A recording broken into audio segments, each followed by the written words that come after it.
आगे बढ़ेंगे। आगे बढ़ते हुए जो खबर है वो जम्मू कश्मीर के कुलगाम से है, जहां पर सुरक्षा बलों और आतंकियों में मुठभेड़ की जानकारी मिल रही है। कुलगाम के यारीपुरा में मुठभेड़ जारी है। सुरक्षा बलों ने 2 से 3 आतंकियों को अभी घेरा हुआ है। सेना ने इलाके में सर्च ऑपरेशन चला रखा है। इन आतंकियों की धरपकड़ के लिए सुरक्षा बलों ने पूरे इलाके को घेरा। जानकारी जो है, संख्या जो है आतंकियों की, वो 2 से 3 कही जा रही है। कुलगाम का यारीपुरा इलाका है, जहां आतंकियों के होने की सूचना जैसे ही सुरक्षा बलों को मिली, सुरक्षा बल और पुलिस के जवान मौके पर पहुंच गए। सेना ने अभी पूरे इलाके को घेर कर आतंकियों के लिए सर्च ऑपरेशन शुरू कर दिया है। आतंकियों को ढूंढा जा रहा है और अब ऐसे में कोशिश ये है कि दिन छिपने से पहले ही आतंकियों तक पहुंच सकें सेना के जवान, क्योंकि जिस तरह के एरिया होते हैं, घने जंगल होते हैं, अंधेरे होने के बाद और ज़्यादा चैलेंजिंग ये सिचुएशन हो जाती है। ऐसे में उन चैलेंजेस से पार पाने के लिए कोशिश ये है कि अंधेरे से पहले ये ऑपरेशन खत्म किया जाए। इसको लेकर मेरे सीनियर कुलीग अजय जांडियाल मेरे साथ जुड़ गए हैं ज़्यादा अपडेट के साथ। अजय, कुलगाम के यारीपुरा में अभी ये सर्च ऑपरेशन जारी है। 2 से 3 आतंकियों की संख्या बताई जा रही है। एरिया किस तरीके का है और क्या सेना के जवान और पुलिस मिलकर ये ऑपरेशन चला रहे हैं? बिल्कुल रचना, आप सही कह रही हैं। पूरा इलाका जो है ये यारीपुरा का, कुलगाम का अगर बात की जाए तो यहाँ पर 2 से 3 आतंकियों के, जो हिजबुल मुजाहिदीन के आतंकी हैं, उनके छिपे होने की खबर मिली थी, जिसके बाद इस पूरे इलाके में सर्च ऑपरेशन शुरू किया गया और उसी सर्च ऑपरेशन के दौरान आतंकी जो वहां छुपे थे उन्होंने फायरिंग की और उसके बाद मुठभेड़ शुरू हुई है।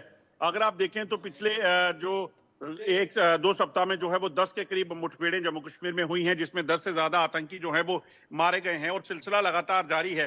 चाहे वो श्रीनगर हो, साउथ कश्मीर हो, नॉर्थ कश्मीर हो या फिर जम्मू का इलाका हो, हर कहीं आतंकियों के खिलाफ मुठभेड़ जो ऑपरेशन जो है वो तेज किए गए हैं। इसके पीछे की वजह बड़ी साफ है कि किसी भी तरीके से जम्मू कश्मीर में जो अशांति का माहौल बनाने की कोशिश पाकिस्तान कर रहा है, उसे नाकाम करना है। अगर आप देखें, जिस तरीके से पहले जो टारगेट किलिंग का सिलसिला शुरू हुआ, उसके बाद एक स्ट्रेटेजी बनाई गई कि आतंकी जिस भी इलाके में छुपे हैं, जहां पे भी जानकारी आती है, उस इलाके में टेरर हंटिंग को शुरू किया जाएगा और उसी का नतीजा है कि इतनी तादाद में आतंकी मारे गए हैं, जिसमें एक लश्कर का टॉप कमांडर उस्मान भी शामिल है, जो पाकिस्तान से है।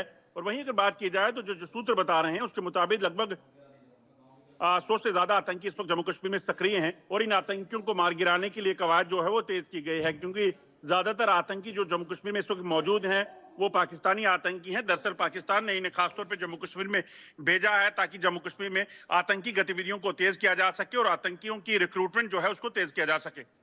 आपने बताया कि आतंकी जिस तरीके से सक्रिय हैं, एंटी टेरर ऑपरेशंस भी चल रहे हैं और ये जो अभी का सर्च ऑपरेशन है ये चैलेंजिंग बना हुआ है। अजय, चूंकि यहाँ दिल्ली एनसीआर में तो ठंड ने दस्तक दे दी है, मुझे बताइए जिस इलाके में ये ऑपरेशन जारी है वो कैसा इलाका है? क्या वहाँ भी मौसम बदलने लगा है?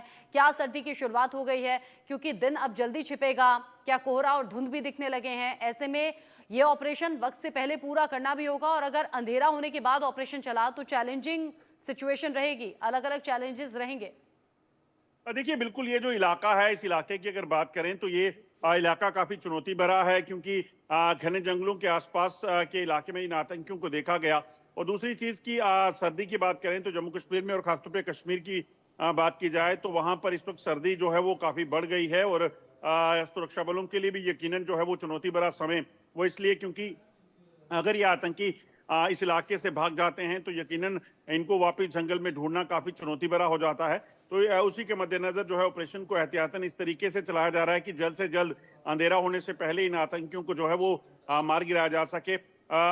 2 दिन पहले आपने देखा कि किश्तवाड़ में भी इसी तरह से मुठभेड़ हुई थी और जंगल का फायदा उठाकर, अंधेरे का फायदा उठाकर ये आतंकी जो हैं वहां से भागने में कामयाब रहे। मगर इस इलाके से ये आतंकी भागे ना, इस चीज को सुनिश्चित किया जा रहा है और उसी के लिए इस वक्त सीआरपीएफ, जम्मू कश्मीर पुलिस और सेना जो है इस आतंक विरोधी अभियान को जो है वो तेज किए हुए है। अच्छा, जिस तरीके से ये ऑपरेशन अभी चल रहा है, आपने बताया 2 से 3 आतंकी छिपे हुए हैं। हिजबुल के आपने बताया, कैसे ये मालूम हुआ? कौन से संगठन से जुड़े हुए हैं? क्या कोई ऐसा आई कार्ड या क्या कोई ऐसे हथियार मिले या इनका कोई साथी पकड़ा गया है क्या?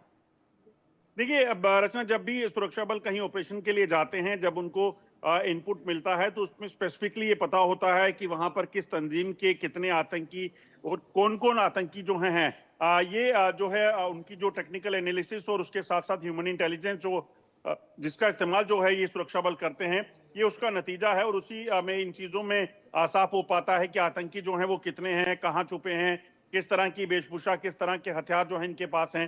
तो ये कहीं ना कहीं सुरक्षा बलों की सतर्कता का एक सबूत है और उसी के बाद जो है इस ऑपरेशन को लॉन्च किया गया है। ठीक है अजय, नजर आप बनाए रखिएगा। बहुत सी बड़ी जानकारी आपने इस ऑपरेशन से जुड़ी हुई दी है। अब उम्मीद यही कि जल्दी